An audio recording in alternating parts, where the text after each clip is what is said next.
Okay, last video I taught you the mechanics behind Go, and now I'm going to teach you how to apply these mechanics and finish a full game. But before we can do that, there's 3 things you need to know. You need to know how to make your groups live, how to count your territory, and when and why the game ends.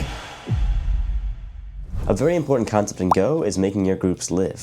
Let's say you have these 2 stones on the board. What good are they going to do if they eventually get captured? So I'm going to show you how to make them live permanently. Last video, I showed you a ring of stones just like this. And we found out that if black surrounds the outside entirely, he can place a stone on the inside and capture the group. So we're going to change up the position just a little bit, and I'm going to extend it. I'm going to stack 2 rings on top of each other. So I've stacked the 2 rings, and now I'm going to give black infinite moves. I'm going to give black infinite moves to try and capture this group of white stones. Black knows that in order to capture the group, they have to fill in all of the liberties. So that's what they start to do. They start to fill in all of the outside liberties. But wait a minute, there seems to be a problem. We need to reduce white to only 1 liberty, but black can't find anywhere to play. What do you think? Do you think there's somewhere you could play to reduce the group to only 1 liberty? Well, let's see. First, let's look at this point.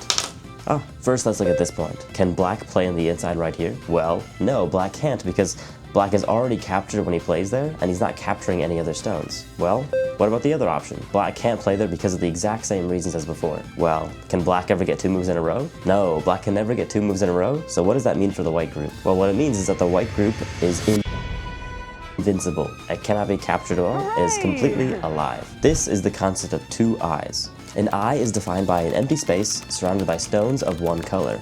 And we can see that white has 2 eyes in their group, which means they are alive and they can't be captured. So now we know how to make a group impossible to capture. But why would we even want to? What do living stones actually accomplish? To answer that, we need to talk about how you win a game of Go. So the fundamental goal of Go is to get more territory than your opponent. Now what does that mean? And instead of just telling you, I'm going to show you. So I'm going to play a very simple example game that could possibly happen between 2 players. Let's say both players agree, and they're like, let's just build a huge wall down the middle. So black plays here, white plays here, and they keep placing stones downward until the board is separated into 2 nice pieces, one surrounded by black and one surrounded by white.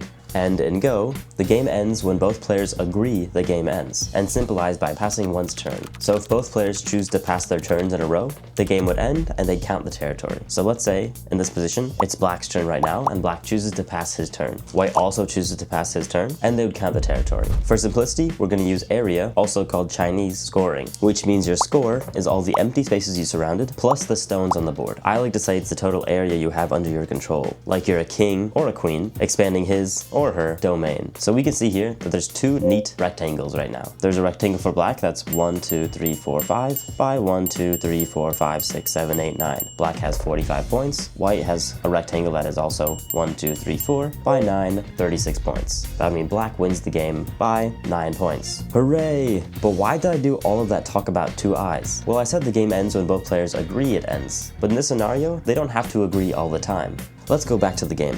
Let's say when they played here, black played here, white played here, and black passed, white counted all the territory, and white was thinking, why should black have all that territory? Why can't I place a stone in black's area and try to claim some of it as my own?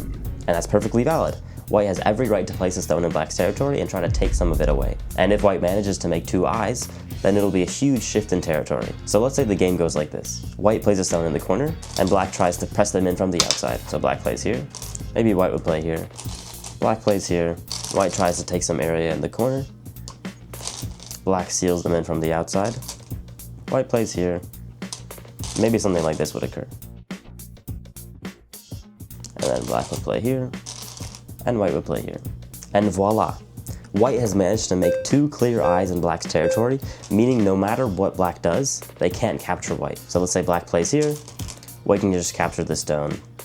Let's say black plays here, white doesn't even have to capture that stone because black can't play anything else. White has 2 liberties and black can't play either of those moves. Given that white has 2 eyes, we can see that white has claimed an extra 1, 2, 3, plus 1, 2, 3, 4, 5, 6, 7, 8. So an extra 11 points of territory, meaning black lost 11 points, shifting the total point count by 22 points. This is a huge shift and enough to make white win the game. This is why 2 eyes are very important. If you're able to make a group live, then you can claim territory. You should only pass when you know an opponent cannot make 2 eyes within your territory, and you can make 2 eyes everywhere else on the board. But this is the fundamental goal of Go: territory. In my next video, I'm going to show you how to use better shapes to capture territory more efficiently and what distinguishes a better player from the average Joe. You better stay tuned. Thanks for watching, and I'll see you guys next time.